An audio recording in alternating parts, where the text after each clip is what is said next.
live. Webinar is now streaming live on Facebook. Sweet. It's going to load it up down here.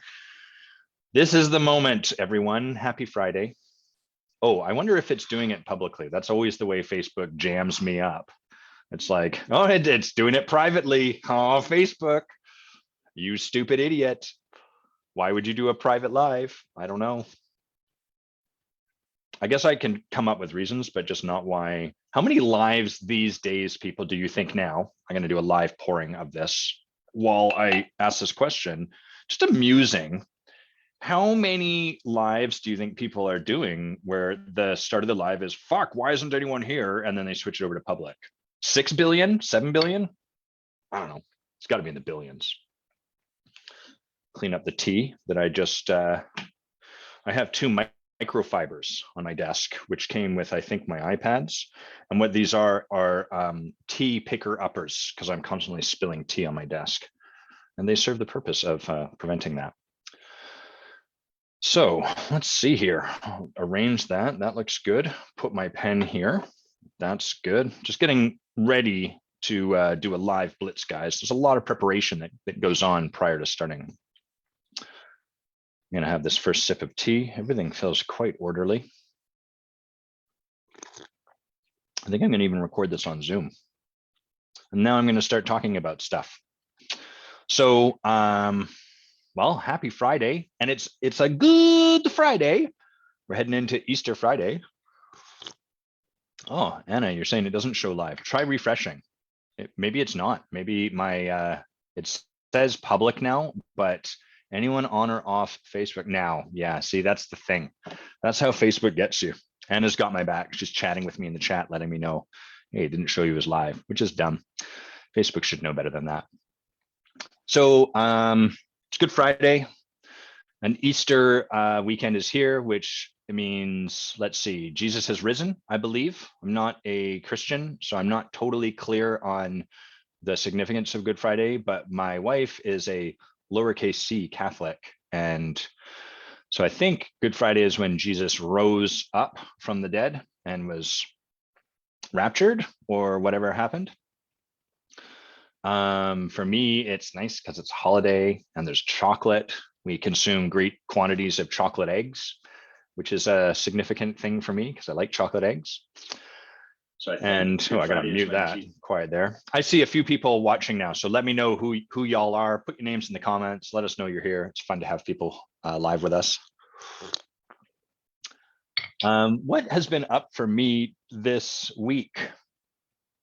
This week has been what's really been live for me this week, no pun intended, but I'll take it, is that there's been a great number of conversation, like a lot of people just coming kind of out of the woodwork asking for support. So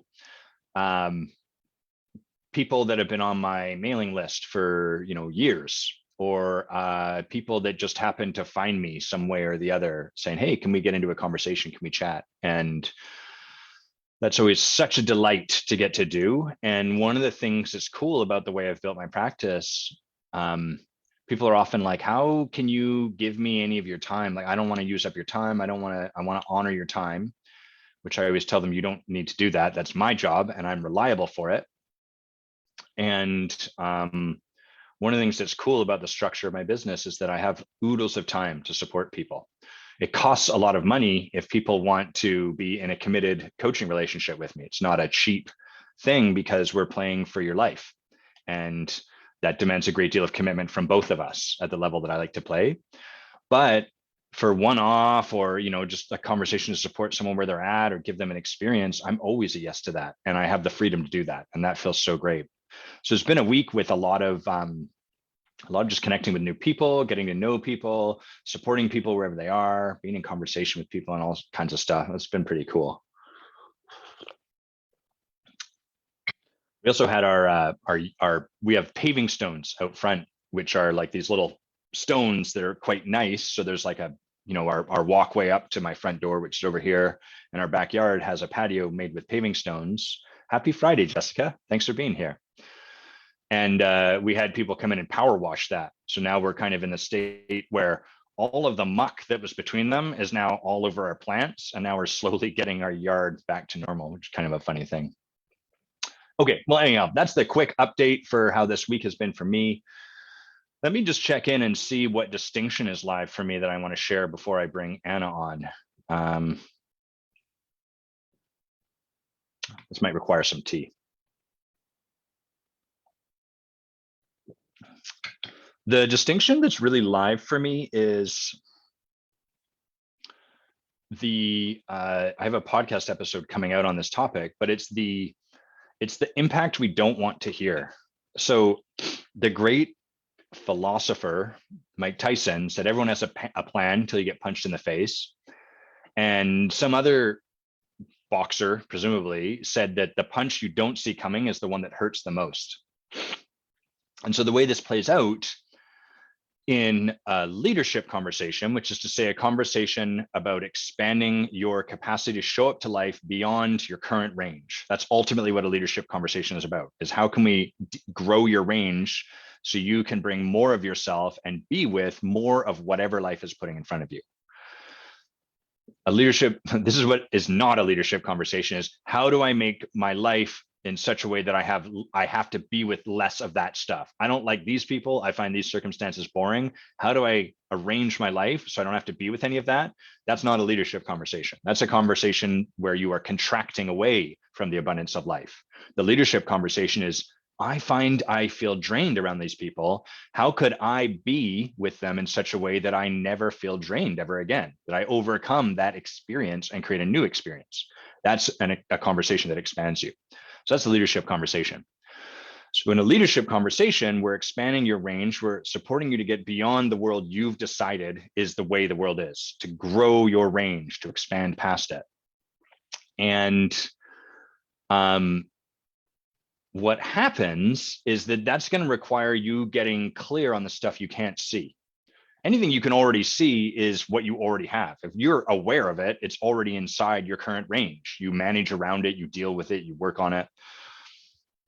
It's the stuff you can't see that makes a difference. And consequently, if we really want to grow our range, it's going to require a willingness to receive the punch that we can't see coming. It has to be a punch that we can't see coming, so to speak, because if we saw it coming, we're already aware of it on some level. So really leadership, the conversation about leadership and expanding your range,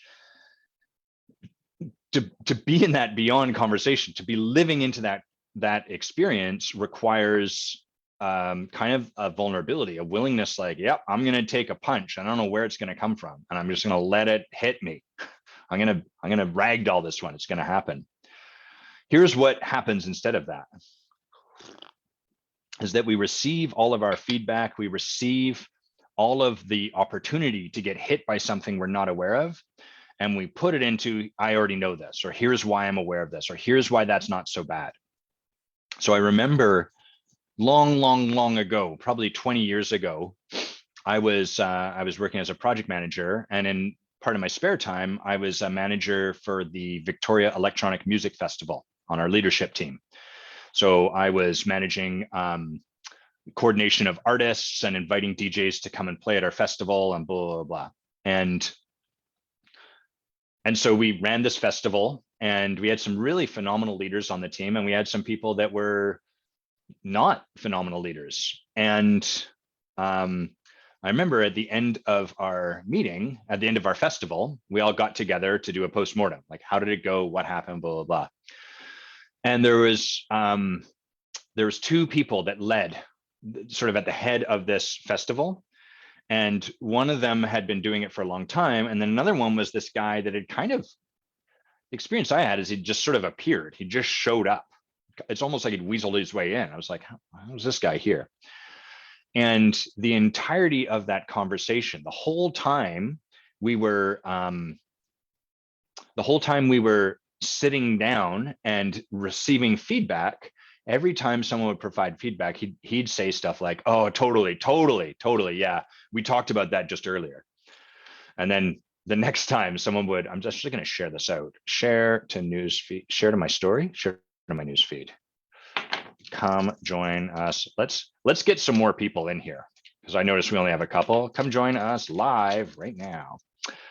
post. So not once, multiple times, every time someone would have feedback that would hit this person, that would kind of touch them a little bit, he'd have, oh yeah, totally. We've talked about that. We already talked about that. And what's up, Devin? You probably remember this experience very well. And so what happened was, one of the people beside me that was on the management team, who I held in very high regard, was a man that was probably, I'm almost certain he was in the kind of leadership conversation I lead now much sooner than I was. And he paused us and he said, hey, I notice that every time there's feedback given, you have already explained why you've got that handled. Like you just keep telling us that you get it, you understand. And if that's the case, why are we doing this? Now, these days, there's even a little more pointedness that I would invite that person into so they could get the benefit.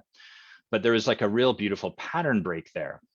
And what I want to reflect, what I want to distinguish there, is that story that this guy already knew allowed him to stay safe. It's like, as long as I already knew, that's better off than if I had like toilet paper attached to my shoe and I'd just been walking around oblivious to it.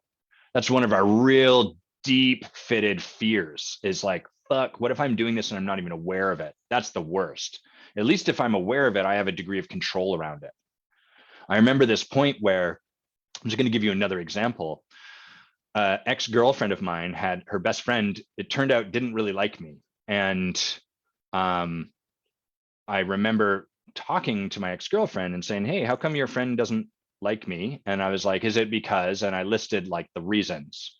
And the reasons I listed were like, here's the stuff I'm aware people don't like about me that I'm okay with. Like I can be with people not liking me for these reasons. So it was like, she thinks I'm kind of arrogant, and she thinks this and she thinks that.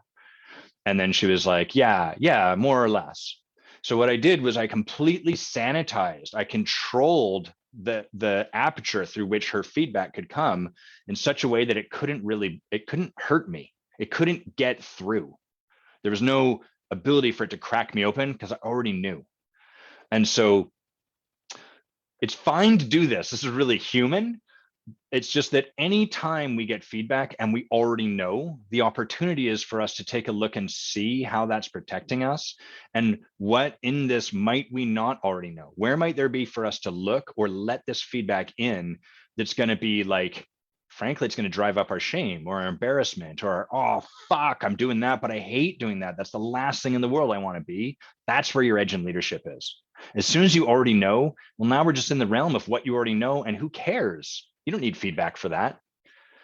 Sadly, that's what most feedback looks like. We show up 6 months after the fact, we get feedback about how things went over the last 6 months. We totally know we already need to work on those things. And when we go back and we continue to work on those things, and that's how that goes. It doesn't really create much transformation. So that's the segue I want to make into what Anna and I will start by talking about. First, what up, Heather? What up, Davin? Davin was on that management team with me. That's not a story about Davin. Davin's a really profound leader and manager in his own right. What up, Jess? What up, other secret viewers? Can you say hi to me so I feel like appreciated and loved, and I get my bucket of Adam's awesome filled up? Or you can just be like, what up? And you don't have to engage with whatever I just put into the space there. So Anna, I'm going to share about Anna and then we'll bring her on. Anna's a tremendous human being, and we've been working together for, it's got to be at least 2 years now. We've done, hey, David, hola. We've done deep one-on-one work together. Before that, we just talked a bunch. We started, I wasn't trying to create her as a client, and I don't know that Anna was really interested in working with me as a coach. Hey, Megan, nice to see you. I miss you.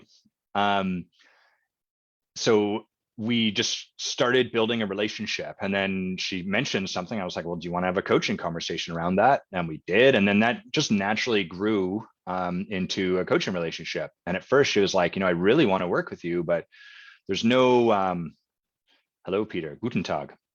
There's no way I can make that happen. Can we find a way to make it happen? And as is the case, when people are committed to their work and to showing up, not from, I really want this, but I can't. So that's the end of the conversation. But I really want this. There's something in the way. Can we move that out of the way? Those are the people that inspire me. Those are the people that draw out my yes, because they're a continued committed yes to themselves, as opposed to someone who's like, I want to win the gold medal at the Olympics. Great, it's going to require this. I can't do that. Maybe next week. That is not interesting to me. That's just a setup for all of us. And so from there, we started working together. And most recently, Anna's been in the Forge with us and is going to be joining us on the leadership track next year. So certainly very deep in our work. And I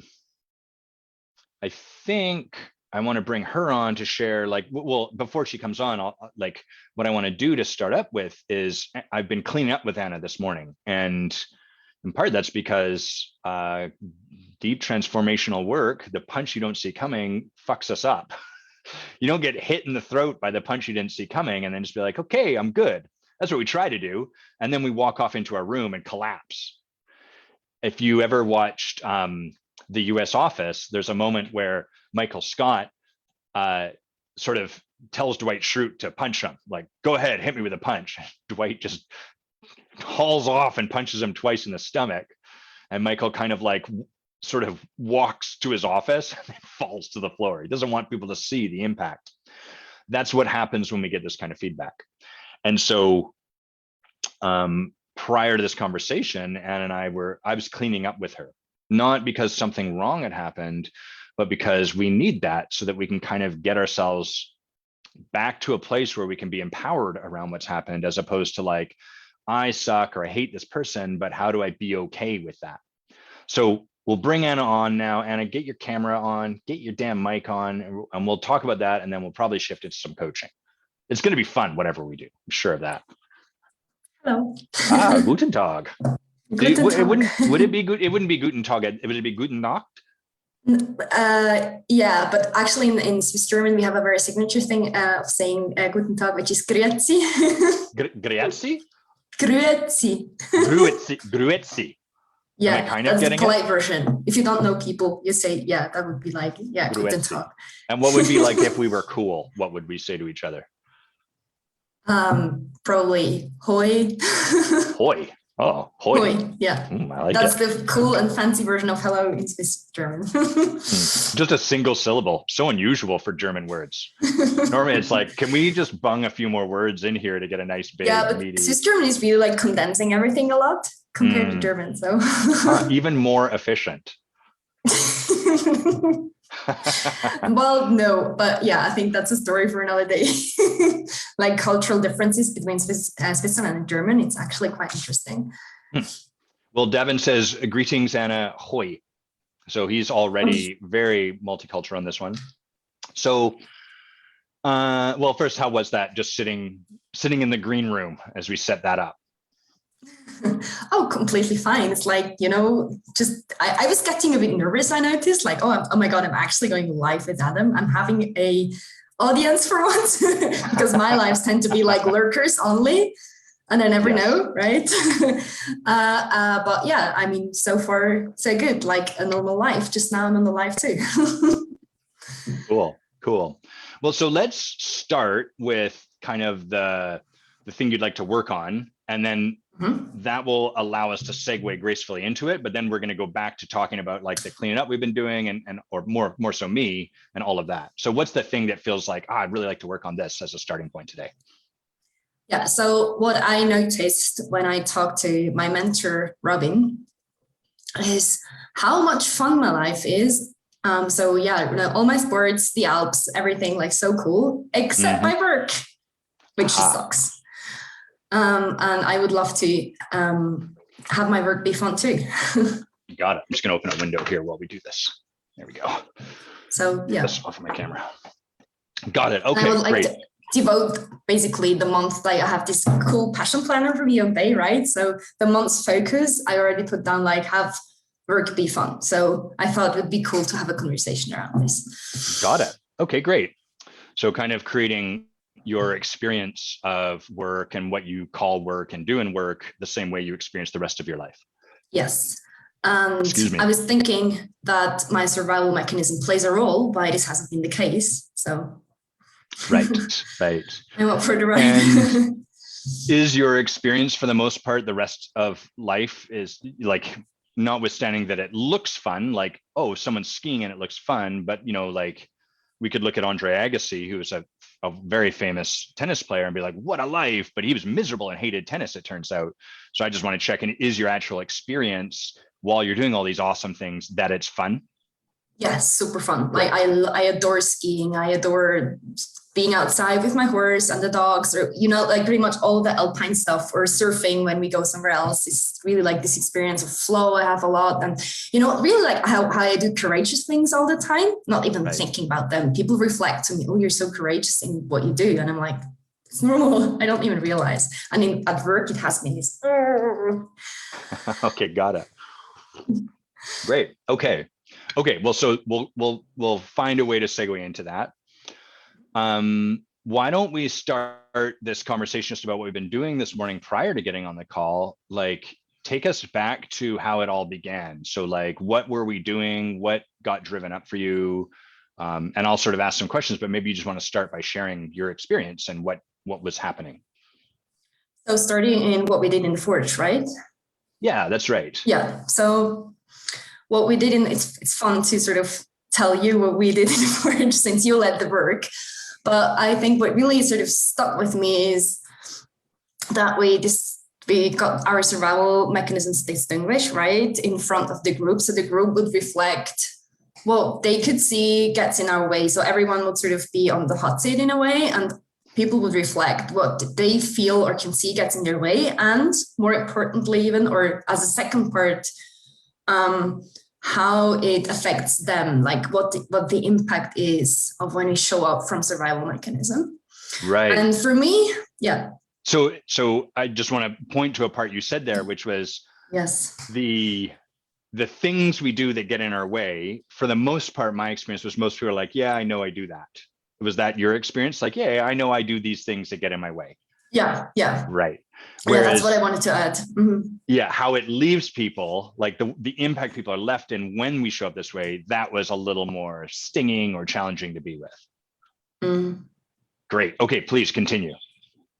Yeah, and for me, even this part was like, yeah, I know.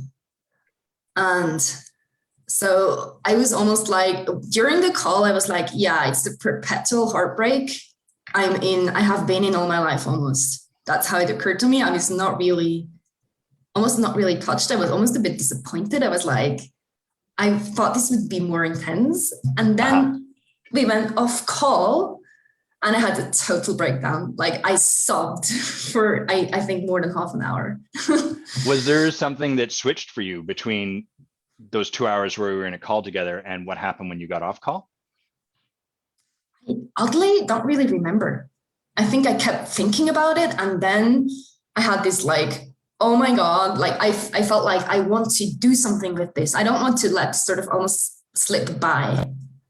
Mm. And then it was probably like my survival mix, like catching on to something.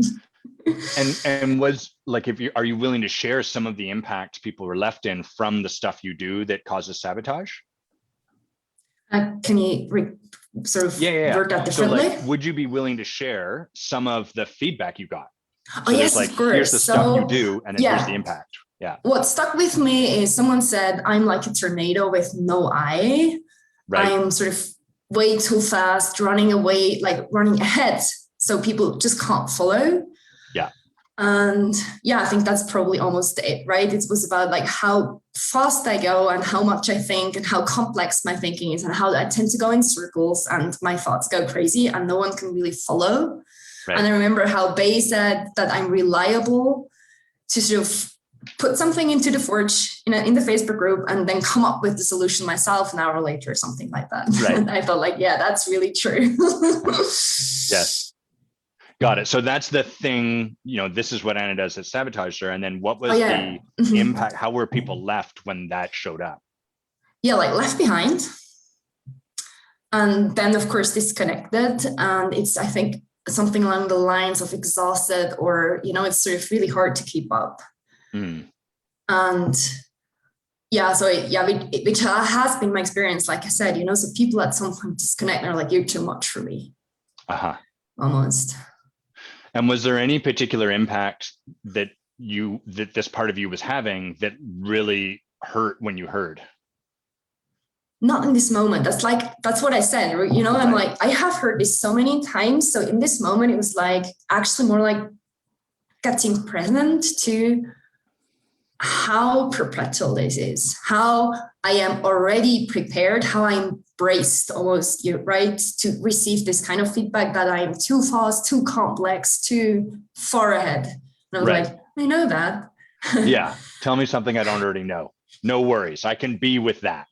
I can handle that Yeah. truth. Yeah, like you shared before. Yeah, like I was Yeah. almost like, yeah. Got it.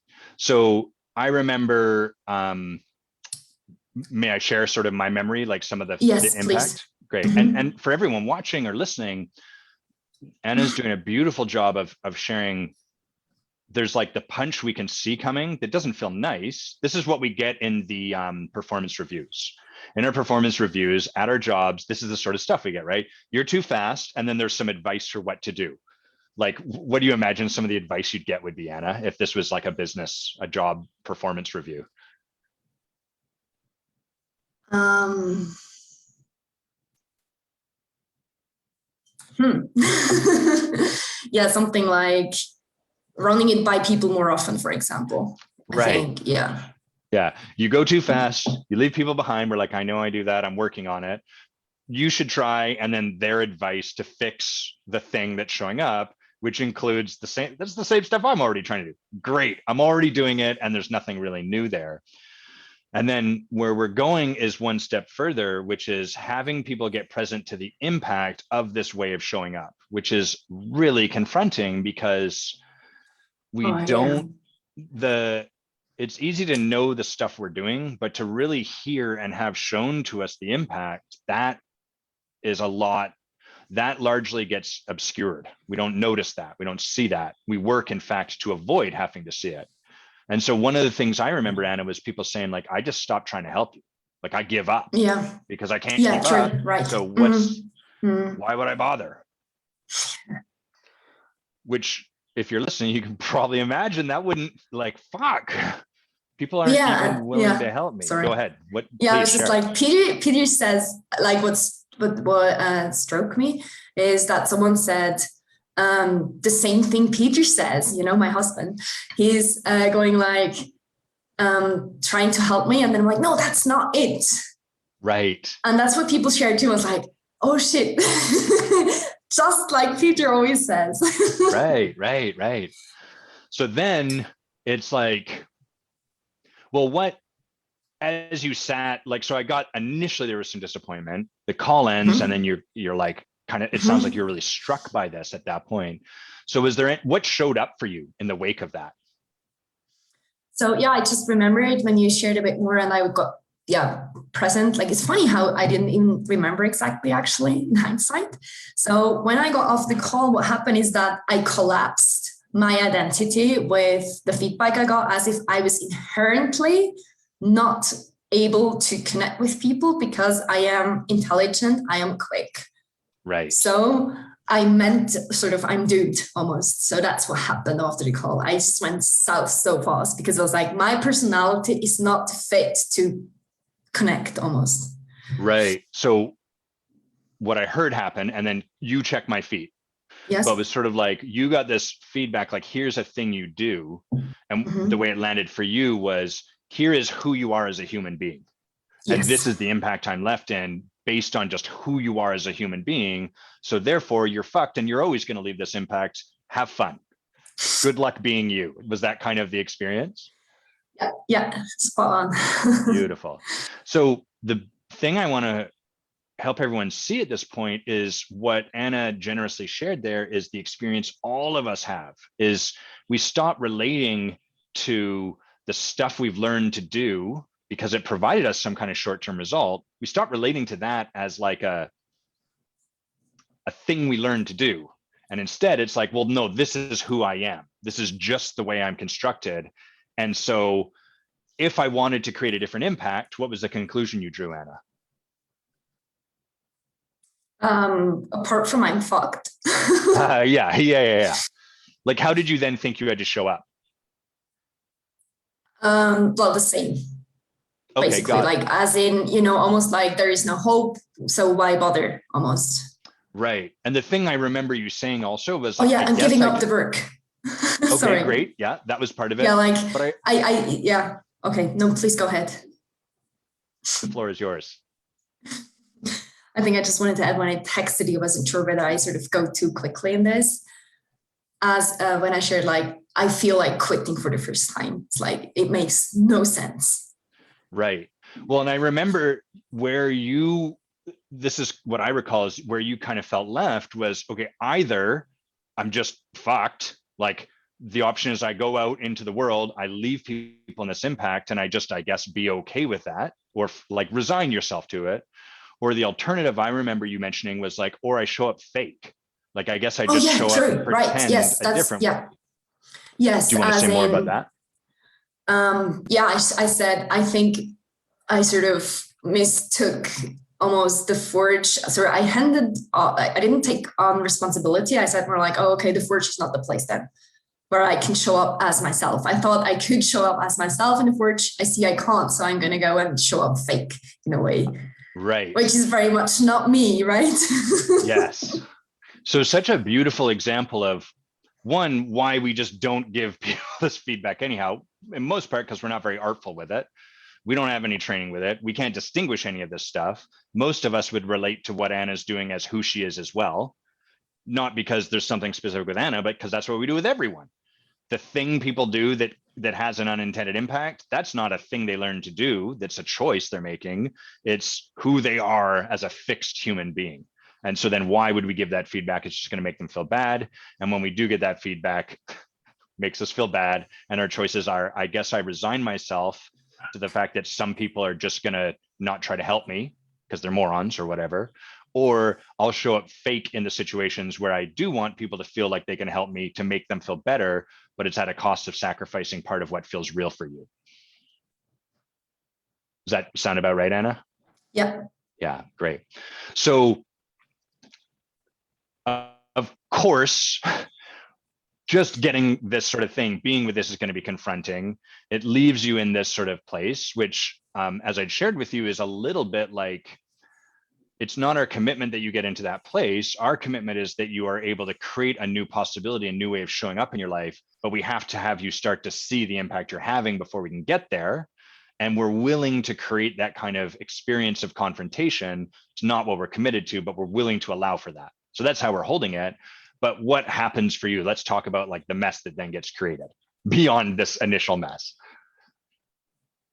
I don't quite get the question, I think. Sorry. That's okay, because I talked a whole bunch and then sort of snuck in a question at the end. So that's totally on me. I mean, like, we're beyond the mess that gets created, the other mess, like when we started the mess to chat. I created with you. That's right. Oh, okay. Yeah. Okay. So yeah, I then tried to share. I didn't want to share. Right. I was like, I really don't want to hit send, but I'm going to send it anyway.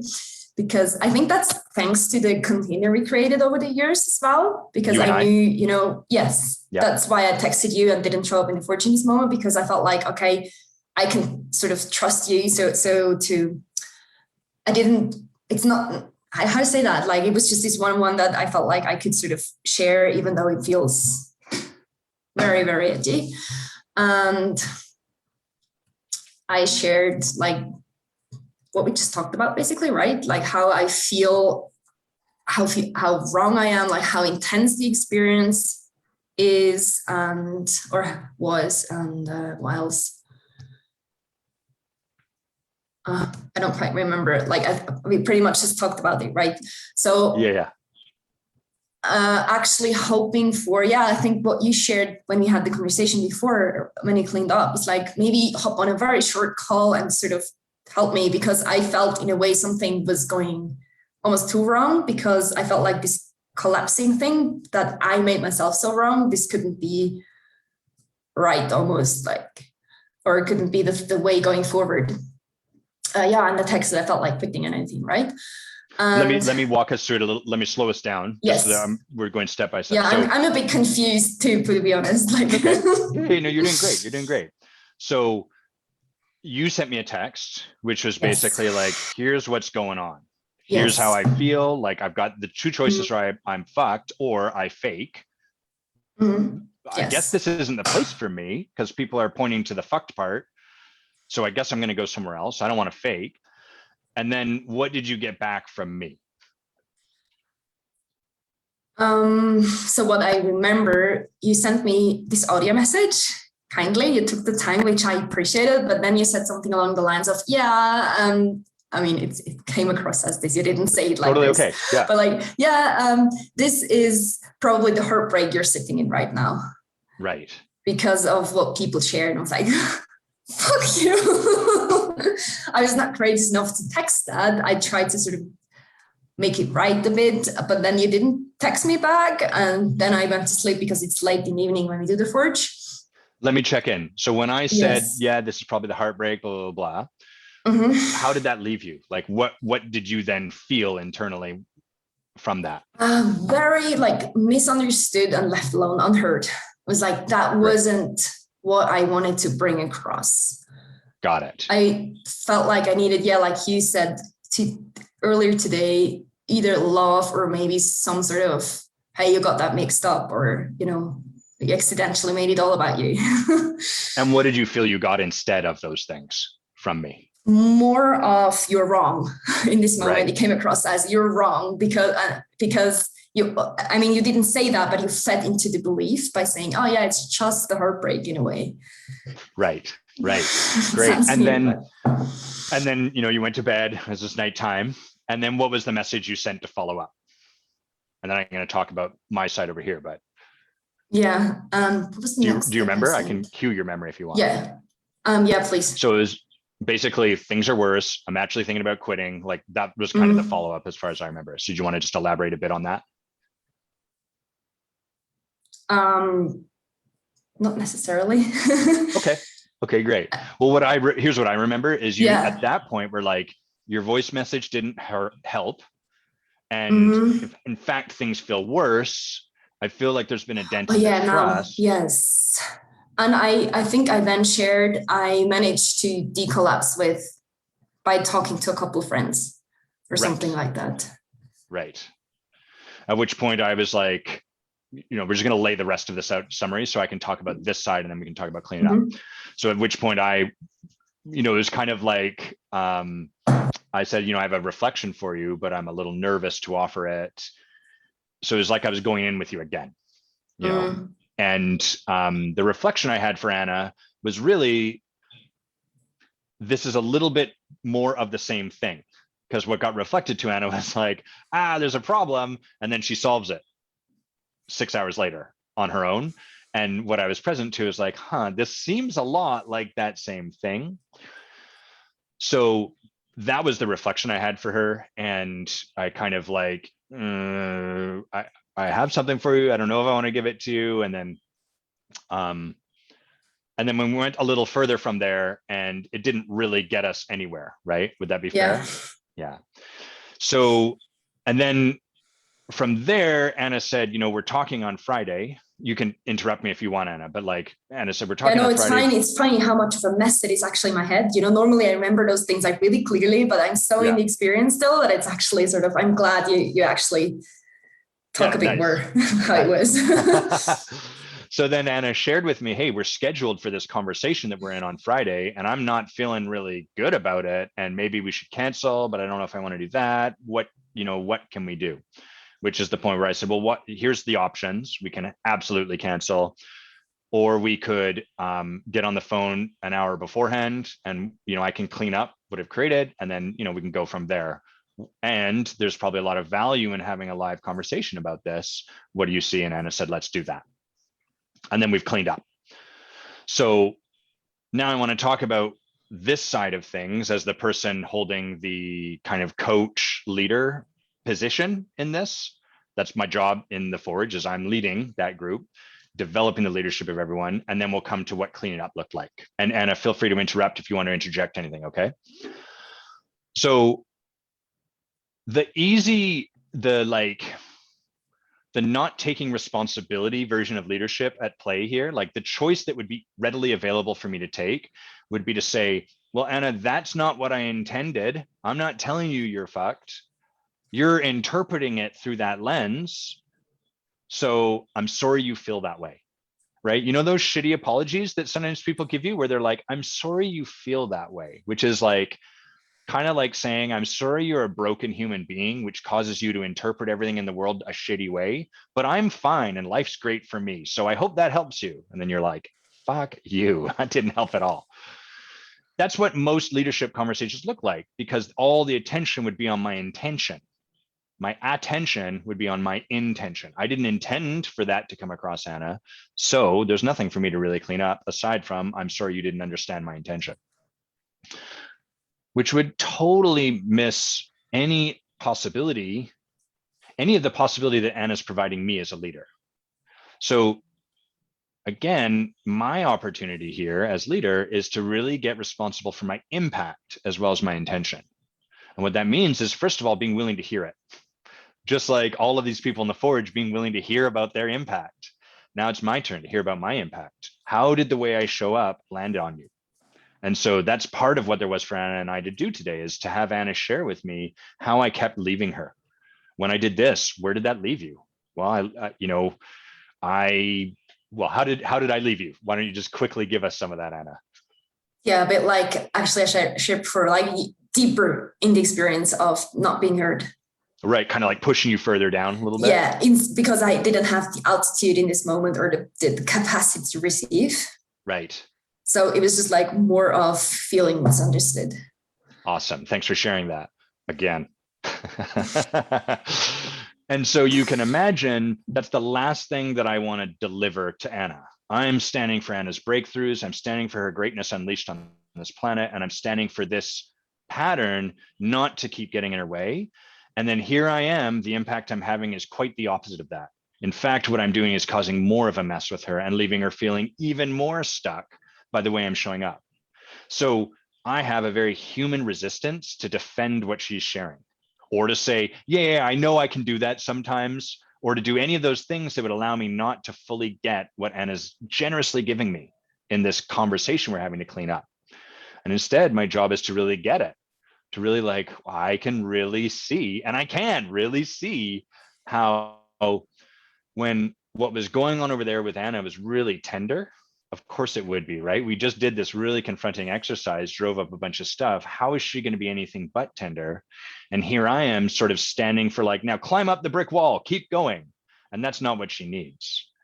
And so if I really take a look over on my side, I can see like, one, I don't always have a lot of space for my own tenderness. So of course I'm going to overlook it in other people. Two, Anna and I have a lot of history together. And from that history, sometimes I can almost get blinded by her greatness. I'm like, I can see what this woman's capable of. I'm present to her possibility, but in doing so, I step over her humanity. And instead of playing with the gradient that she's at, I play with the gradient I think she should be at. And of course, leave her in this experience. So it's my job as leader to take ownership for that, to really receive everything that she's had, to hear all of the impact, and then to really take a look and see how I can be responsible for creating that. Anything you want to share about, like anything else that you're present to, Anna, as we talk about this, that you want to share about that process? Yeah, I think I want to express some appreciation, like, because that has made all the difference for me.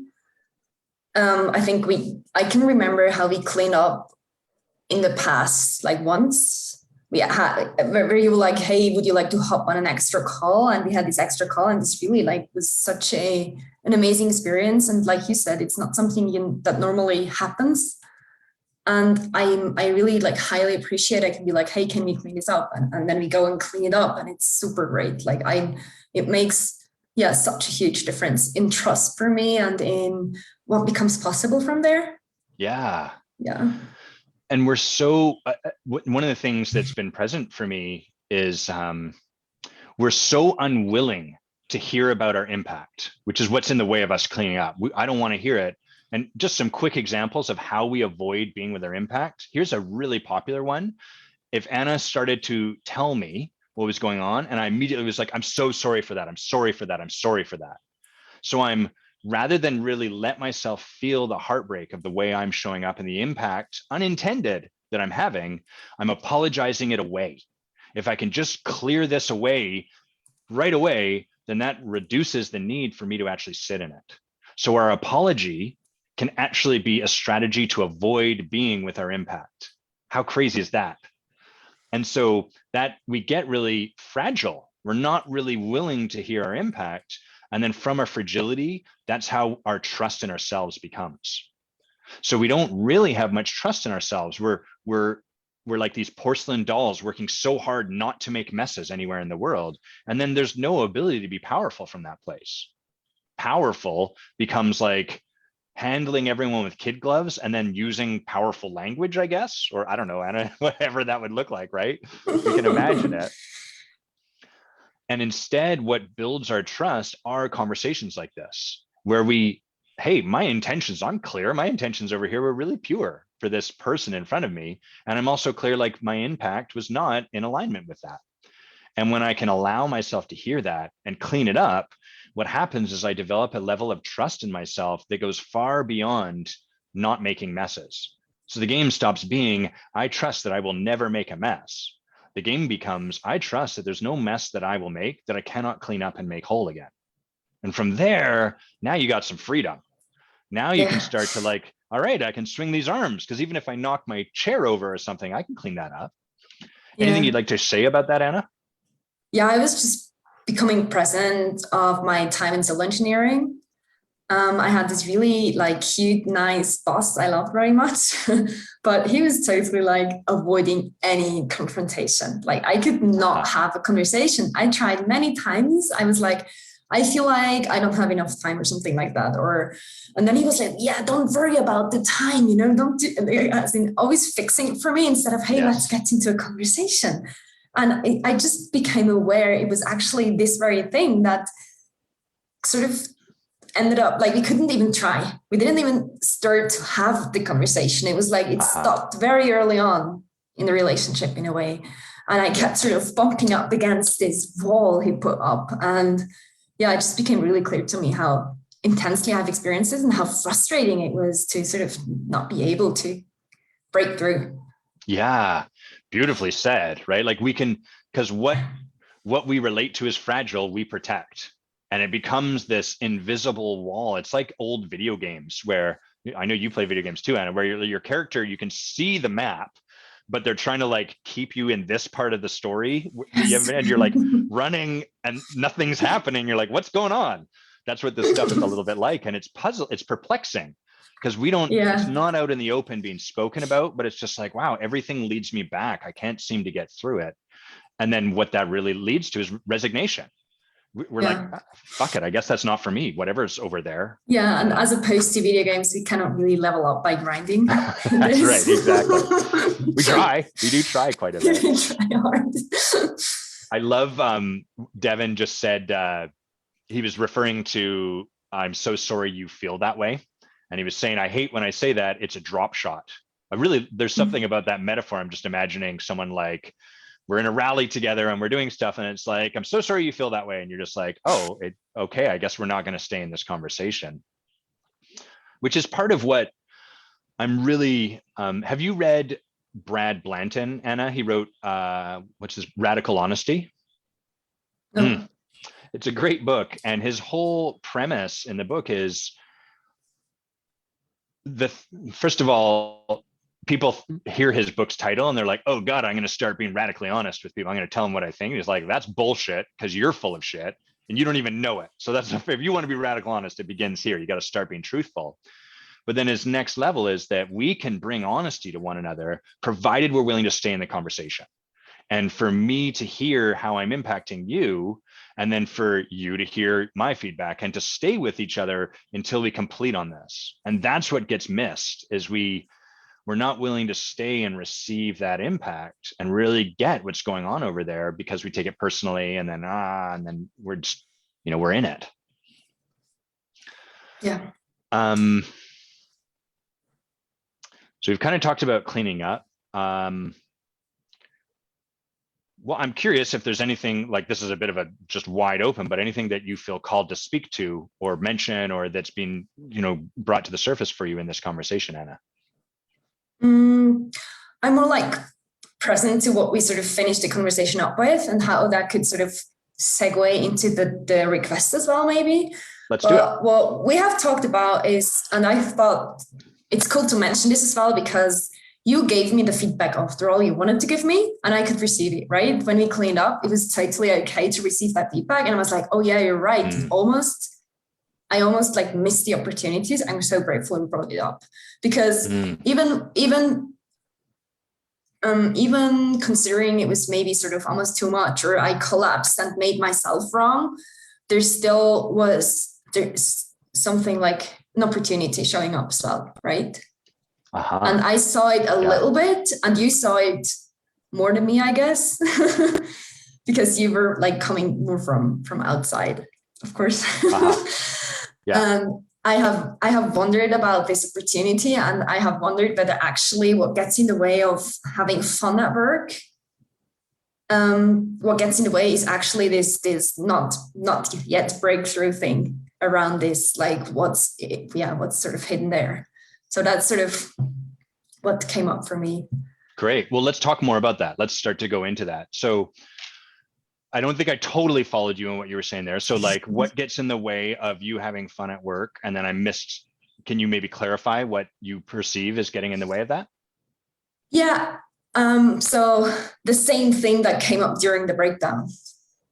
Which was what? In the experience of the tornado without the eye, or leaving people behind or something. It's also a very something that sucks a lot of energy, or makes it harder to connect with people. And a very integral part of my work is to connect with, so where I keep getting stuck is, hey, where do I find new people, especially during a pandemic? Where do I find new people online? And making it such hard work to connect with people. Of course, like it's this very pattern in a way showing up, I think. I see. It's this very breakthrough I'm in a way up against, and then it gets hard instead of fun. Oh, gotcha. So since you mentioned like this tornado, right? It's like the tornado where there's no safe space, right? There's no calm anywhere. A solid tornado, which is kind of cool, but never mind that. So what do you think that's designed for? Like if we started at like, okay, this part of Anna that becomes a tornado with no peace, no eye, what is that designed to get you or to create? Funnily, what comes up immediately is like safety for me.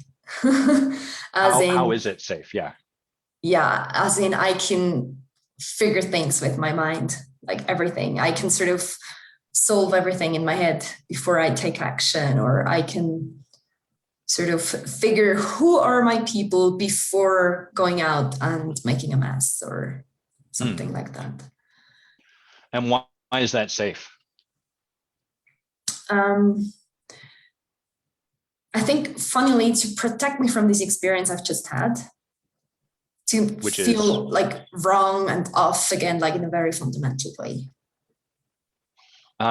So help me understand, like, let's couch that in, if we're talking about connecting with people, and that's a place where the tornado is showing up.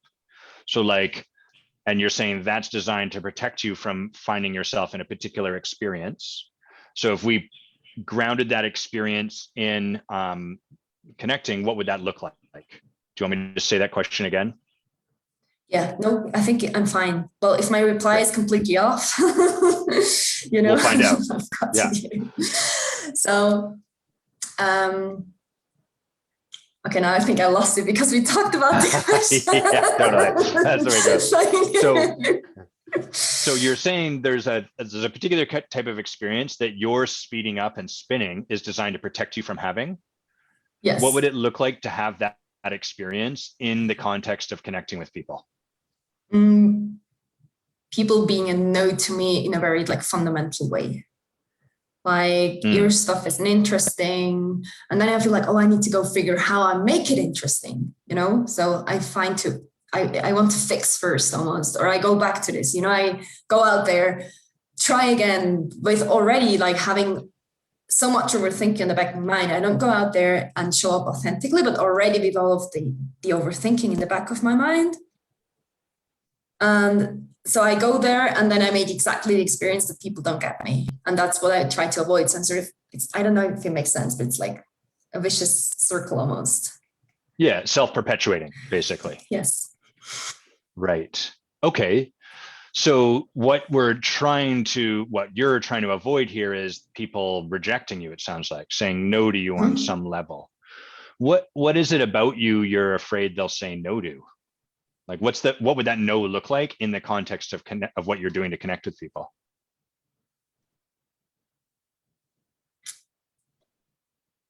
I think it's actually interesting referring back to the survival mechanism distinction we have, because I feel like it's the same thing that happens. Like I feel rejected as a whole almost. So they say no to just me, you know? What I get that conceptually. So that's like the experience, right? Yes. What is the actual like feet on the ground thing they do that causes that experience? So sometimes they do not react at all, like not reply. Yeah.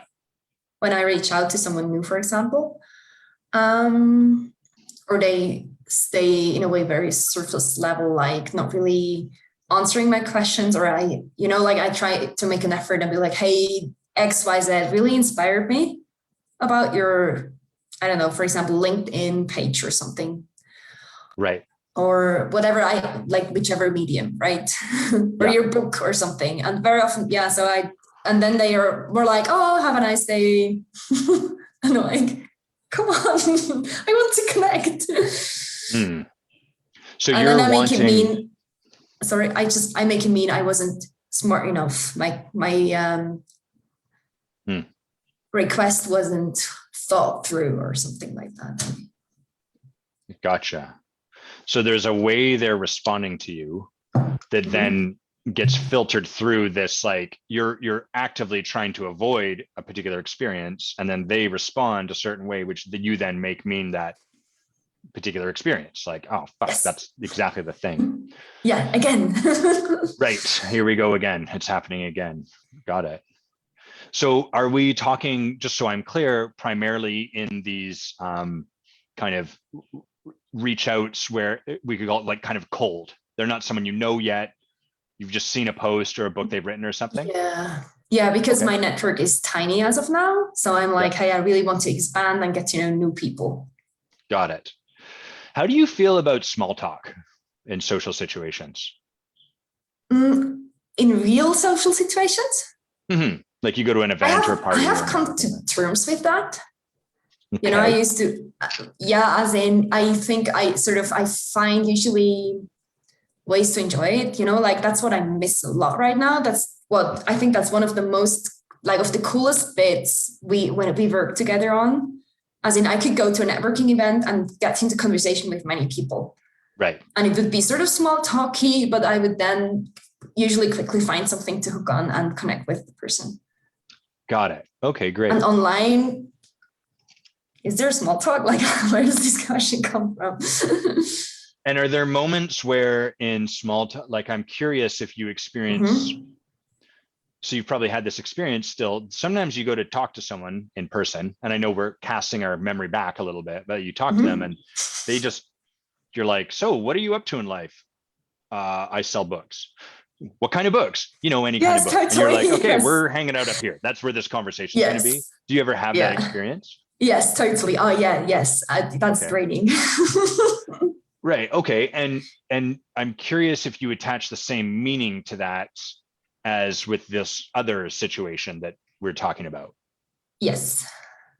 Got it. So it's like, I'm not asking the right questions. This should be, there's like it should be different somehow. Yeah, it's just easier to move on, you know, like when I go to a networking event, a cool one, I can say, okay, we can't connect, so I can move on. But actually it's the same kind of experience. Like I wasn't smart enough to.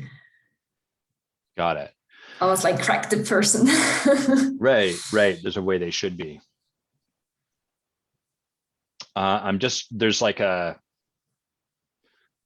there's two things showing up for me. One is to continue down the path of just being with you in your own discovery. And then there's another part, I'm just checking to see if it would serve to share like kind of the reality of the online world a little bit. So I'm going to speak to that first. Yeah, that sounds cool. Great. Well, it will be, because I'm going to say it. It's going to be rad. Yeah, super Get ready. cool. Yeah. Turn the volume down, because it's going to blow your eardrums out. So you may have heard me say this before, but like there's an underlying context to whatever space we're in. So like the context, there's a billion underlying contexts to whatever space we're in, but there's some primary ones. And the underlying context at a networking event is that we're here to meet each other. I'm here to connect with other people, right? And so that's, you know, when someone comes and shows up inside that context, it's not very jarring. And so we don't have like so much of a reaction to it. What would you say the underlying context to like LinkedIn as an example would be? Yeah, that's a great example, right? Because people are like, is she going to market to me? Who is that? Why is she texting me? Right. Yeah. So that's not to, it's not to dissuade you. It's just, it's worth distinguishing that, so that we're a little more like, well, of course, people are going to be a little more standoffish, because the predominant experience of cold reach outs in LinkedIn is that someone's trying to sell to you. So it would be weird for us to expect that people would just be like, here's my bank account number, or, you know, whatever. And, oh my God, finally someone's okay, that would be super weird. Yeah, then you'd be like, whoa, no, I'm standoffish. Yeah, go away. But even for people to drop to a deeper level of intimacy, they're going to be a little more standoffish around that. So yeah, I was just, can I share something? I was thinking work as in, you know, getting to know new people was so much more fun when I could do it in live events. Like, why? Yeah. Yeah, I just remembered how I actually really started to like thoroughly enjoy that. And I think I also have a commitment to not just wait until it happens again, because who knows, you know, we're very behind with vaccines here. Yeah, I'm with you. All of our American friends are like getting jabbed, and I'm like, oh, you guys, and it doesn't seem to make a difference anyhow. They're traveling all over the place. So I'm just like, all right, anyhow, good for them. So I want to give you another example that I'm often in of another context, and then I want to ask you a question. So there's a Facebook group, is a massive one, called Coaches Helping Coaches. You can imagine I'm going to be there because I've got such a strong stand and commitment to elevating the coaching industry. The thing is, most of the conversation in there is very surface level. It's like, does anyone have any advice? I'm a new coach. Does anyone have any advice for how I market myself? Right? Like right at the very tip of the water, right? Like, yes, 1 billion books worth, and they're all available. And what are you really going to do with what I'm going to give you? So the context of that group is fairly shallow. People aren't looking for me or anyone to like drop them down to like a deep ontological conversation about their being and the light and the shadow that's available. So consequently, when I'm in that group, one, I'm conscious of that. I'm not like every question, like, well, why are you asking this? And what do you think this really means about you? And what are you afraid to do that this is meant, you know, I'm not in that. And when I do bring something like that, my expectation is tempered by the context, right? Like maybe someone will get some value out of where I'm pointing, but I don't have an expectation that people will. And finally, I look to this from a context of like, given that that's the context, it doesn't have to be, we're not resigned to it, but just given that that's the overall arc of this place, what would be fun for me? And so from there, I can start to like show up and be a little bit that weird coach who like people don't really have a sense of what his deal is, because sometimes he says something sarcastic that's ridiculous. Like, what's the single best thing? Someone asked, like, what's the thing you say that enrolls people more than anything in your coaching practice? And my response was, I have the antidote to the poison I fed you, which is so ridiculous and stupid and not helpful at all. But it made me laugh. And I think it made some other people laugh. And sometimes when I feel called into it, I'm going to give someone an answer that's deep. And some people, there's a woman that follows me called Sharafat. who's in Nigeria, and like she and I have an ongoing relationship where I support her regularly that grew out of that. So my question to you, Anna, is what if we took off some of the significance and allowed the space for the underlying context to exist, not as a limitation on what's possible, but just like, okay, this is the world I'm playing in. What would allow you to have, like, what would be fun inside that medium? What would be enjoyable for you? I like, I have no idea. But it's a great question, because I think it really speaks to what, like what I said by Miss, right? No fun, only heaviness, and then go into the overthinking loop so much. What will be fun?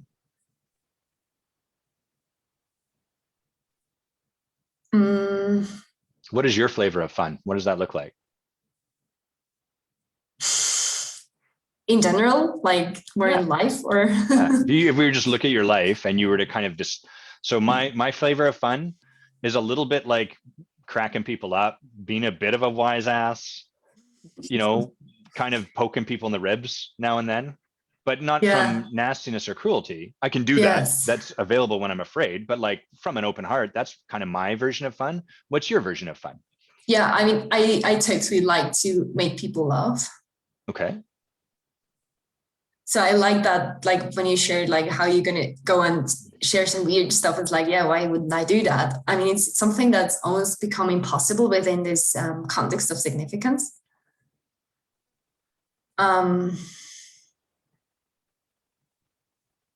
I think it would, from that lens, it would maybe even be fun again to sort of, I left all the horsey groups and stuff because like I cannot identify with what you do, but maybe I could sort of create some opportunity, as in, you know, I'm not going to take it so seriously, more to see whether I have an opportunity to connect.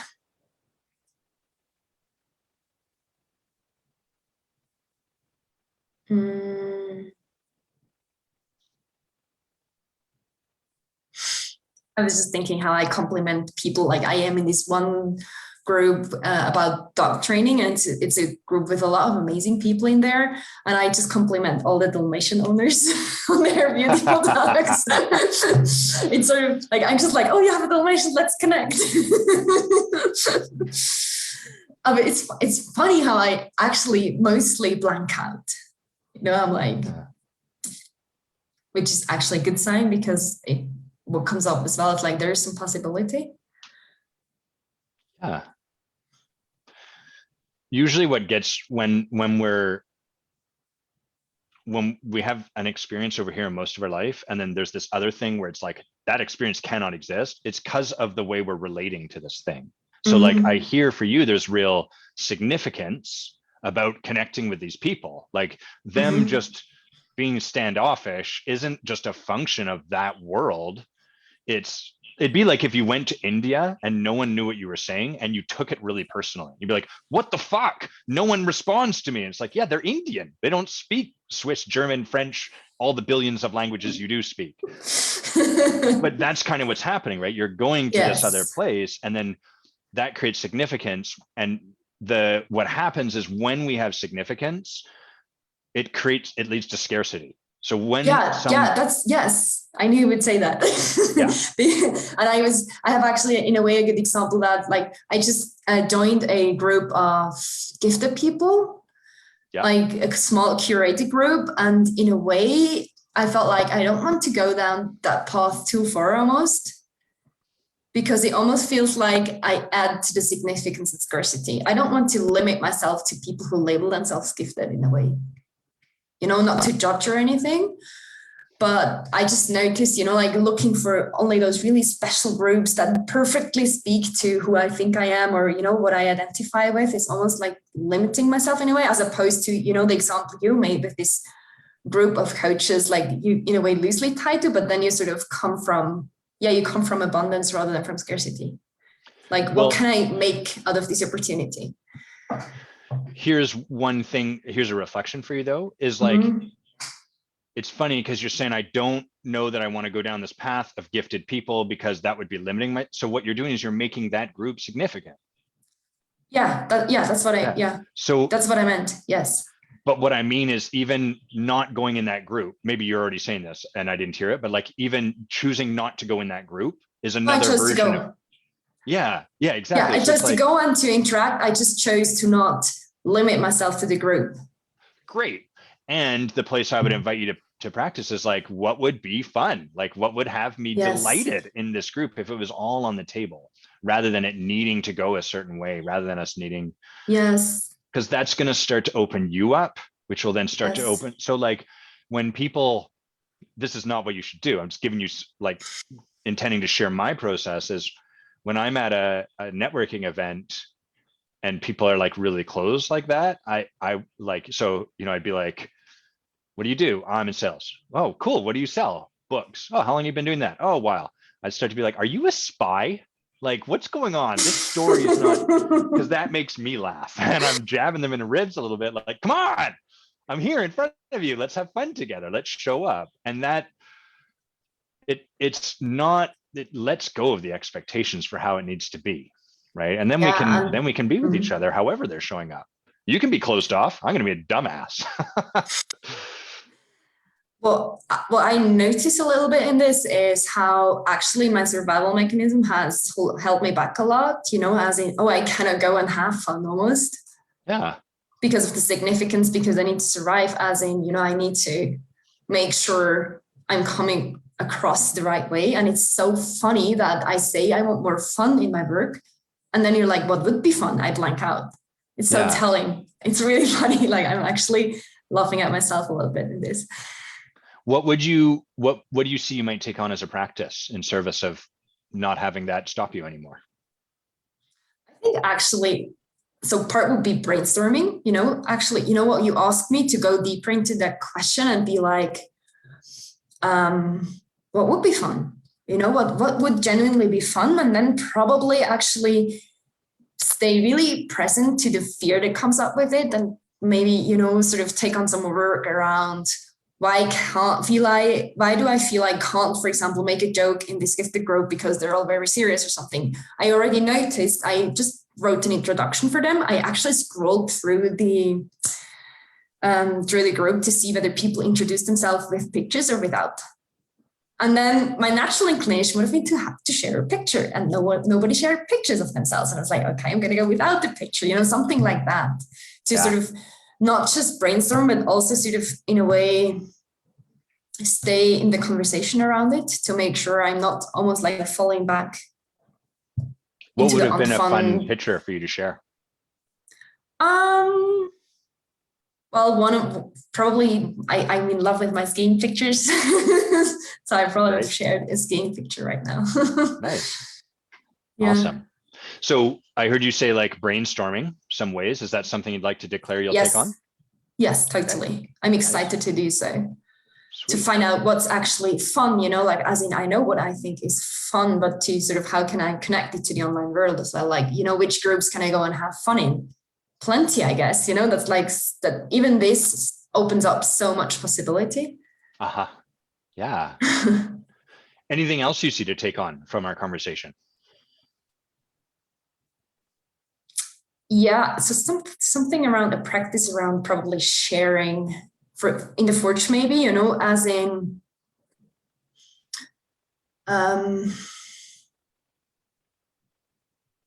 what would I want to share?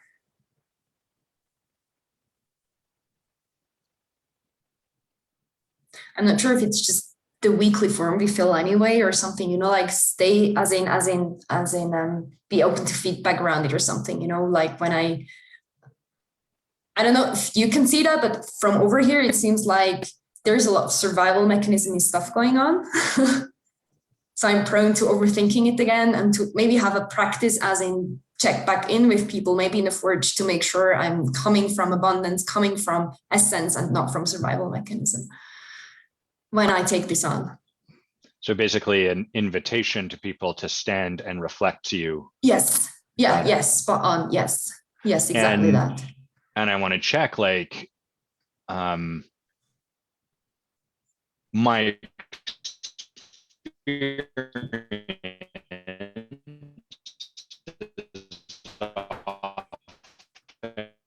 when we have our survival mechanism reflected to us, resisting. Did I vanish for you, Yeah. Hannah?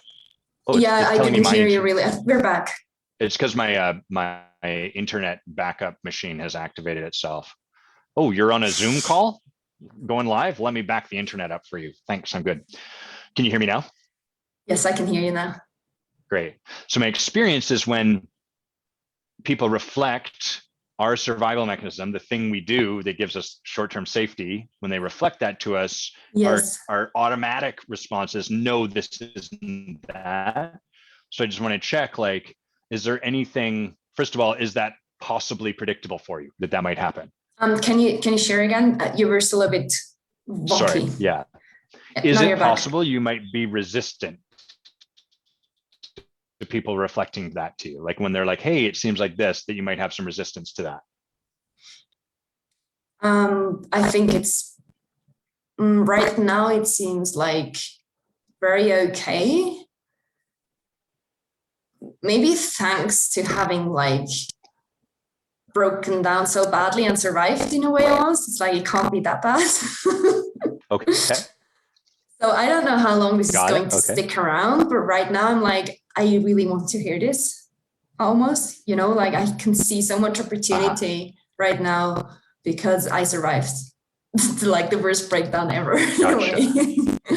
So I am open to the possibility it's not going to stay that way.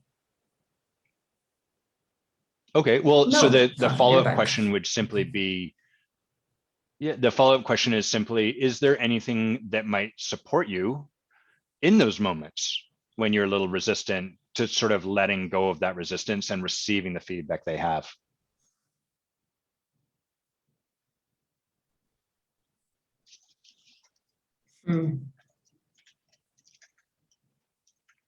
Yeah, I'm now present to the discomfort it's likely going to cause more than before.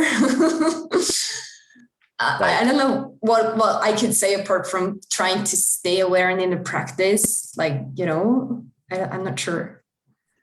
Well, let me use something that showed up in our group, right? So Yes. for everyone listening, Anna's been doing lots of work in the Forge. And so what I'm present to is there's a point where you shared something in our shared group, and Kayla and Aaron had offered some reflection, and you kind of like didn't like it, didn't like what they had. Remember that?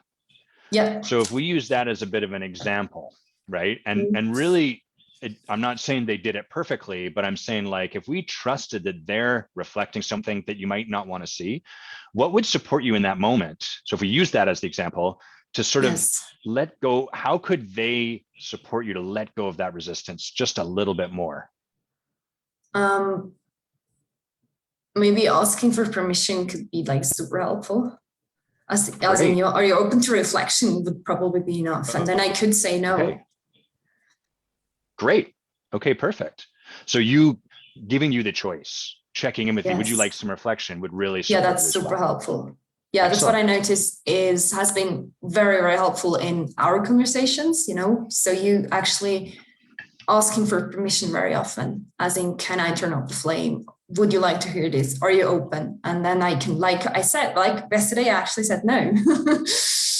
Yes. it was a good thing because we would have probably messed up even more. Yes. Yeah. Great. Okay, excellent. So you're going to request that people share this with you. And part of that request is please check in with me, like ask me if I'd like it, so that because that helps me release some of my resistance. Yeah. And I actually also thought what I'm trying to sort of have a conversation with the Forge people is to ask whether I could label something as I need to do a bit of a brain dump and more witnessing and less helping or fixing. I have actually done this in the accomplishment coaching forum. I was like, please don't fix me, just witness. Yeah. And I really just needed to get this out, you know? Yeah. It's one of the things that's amazing is, first of all, as humans in North American and European, for the most part, the context of those places is, I don't need your help. I got this. I can do it on my own. So we're like, no to support. Then the next layer is, well, I can't ask for support because I don't need it, or I don't know what it is. And as we start to embrace and allow, and in fact, decide to live a life that requires support, we start to learn how bad we are at knowing what we need. And Yes. so at first, what happens is we're like, I need support. And people are like, what support do you want? We're like, I don't know. And then people try their best to support us. And we're like, fuck Yes. you, that's the wrong support. And Yeah. so what Yes. that allows is slowly we're learning to ask for what Mm, we want. And that takes time mm, and grace and yeah. compassion for us and the people trying to support us. And a lot of willingness to trust that they're doing their best, just like I'm doing my best. Mm. Yeah. And I've witnessed you doing that, sort of, okay, that's not what I wanted. And now I'm going to ask, please just see me. That's what I need right now. And so I think that's a great practice. Yeah, yeah, that's totally like a whole new layer of awareness got created in the Forge, along with a whole different way of receiving, like being able to receive feedback. And I think, yeah, like they tie into each other a bit, right? Uh-huh. Yeah. Cool. Anything else before it feels like we're kind of complete in this conversation. Is there anything else before we wind down and close this part of it? I'm very excited. I miss our one-on-one coaching, I noticed. Yeah, me too. Me too. Yeah. Cool. I'd love to finish by acknowledging you, and then we'll do like some debrief, and maybe we'll talk a little bit briefly about the Forge. May I do so? Cool. So Anna, I really, what I'm most present to is the trust that you are.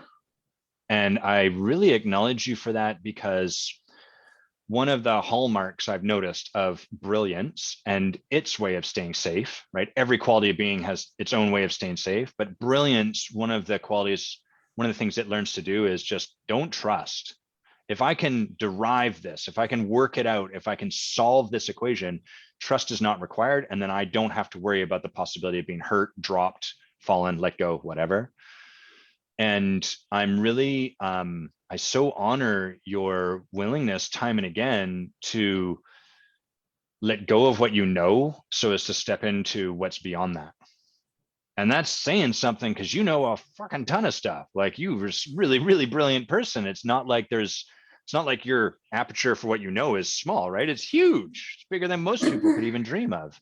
And yet here you are in the really challenging, almost like self-destructive practice of releasing the reliance on what you know, and trusting something, trusting me, trusting the people that are standing for you to create something greater than that.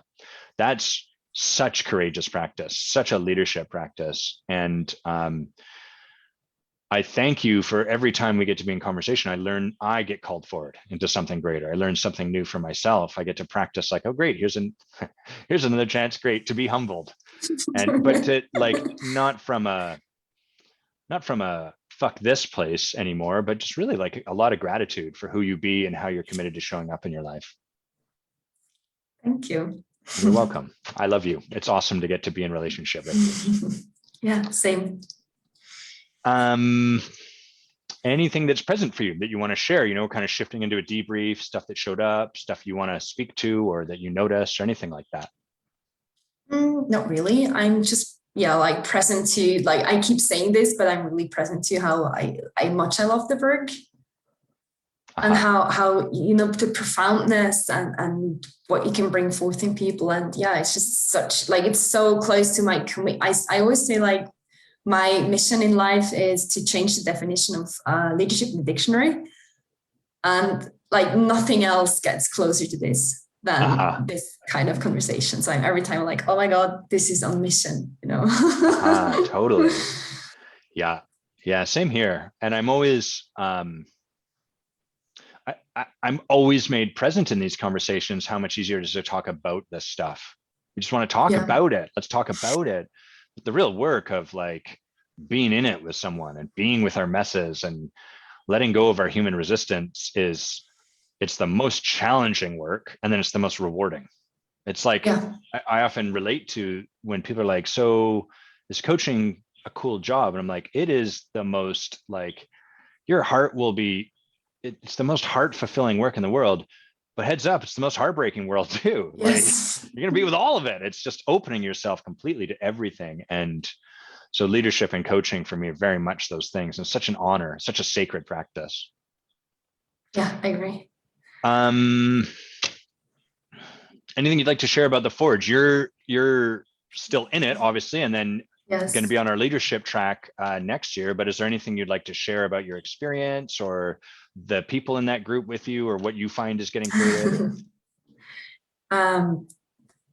Beyond words, no, really, like I don't know, it's such a super great place, like how you lead it and how it's a different experience from the one-on-one. And even if I miss the one-on-one, it just adds a whole new layer of stuff we could not learn in a one-on-one conversation. So for me, it's like, I think it's so cool to be in a group.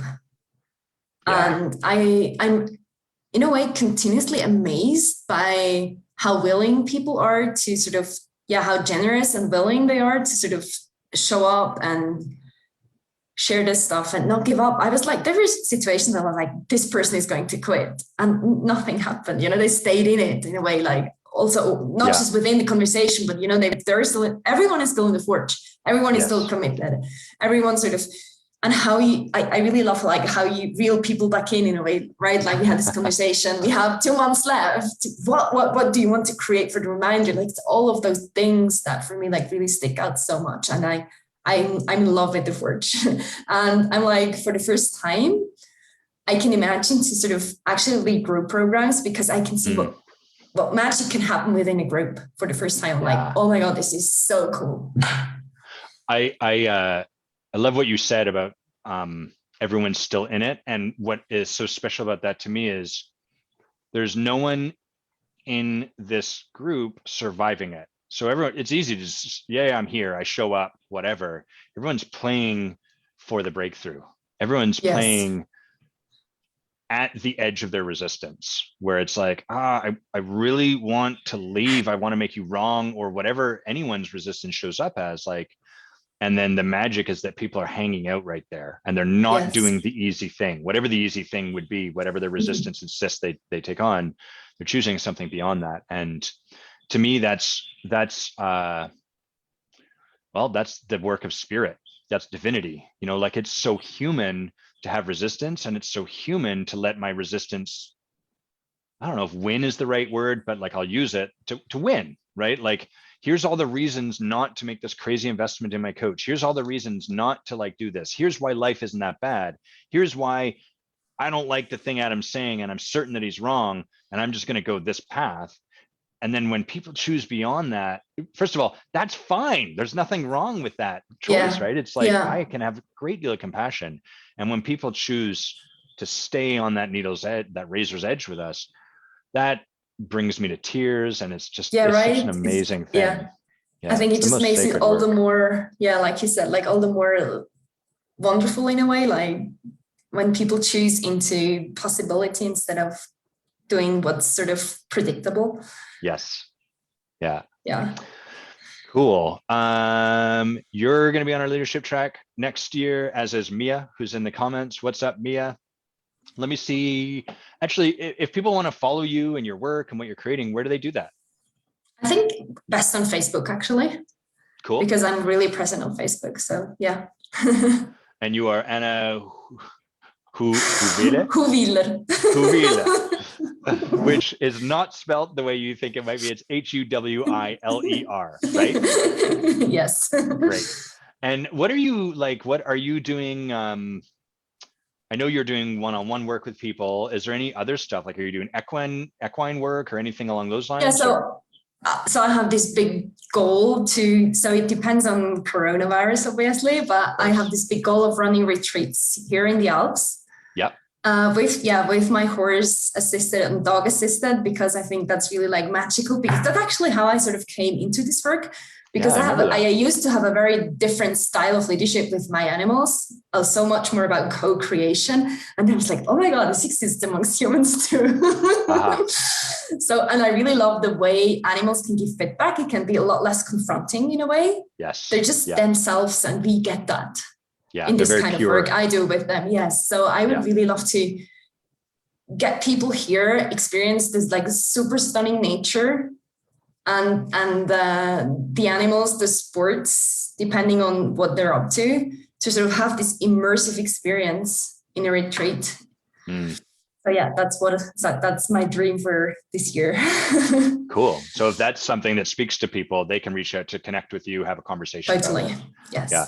And follow Heather's, not Heather, follow Anna's, Heather just posted something that caught my eye. Follow Anna's, I guess, profile on Facebook, because you are always posting photos that make me incredibly angry about where I live, which is weird because Victoria's just gorgeous. Yeah, I saw you didn't like, you said like, oh yeah, the skiing picture, I want to go skiing too. And now you didn't like it, the picture. I just noticed that was so funny. I always get caught for that. People are like, when you leave a joke, it's nice if you give me a heart on my thing too, so I know it's, and I'm like, okay, that's good feedback for me.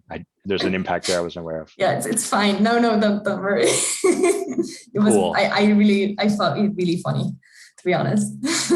So let me see what I want to share. The Forge starts in September. It's a ways out. Don't wait to have a conversation with us about it if you are interested. It fills up faster and faster every year. And I think about a third of the spots are taken, and we're in conversation with at least 4, if not 5 more people. So if you feel called into this work, it's really common. We hear people say, oh man, that's so far off. And then, oh man, I really wanted to do it. So if it's there for you, make sure that you reach out for a conversation about it.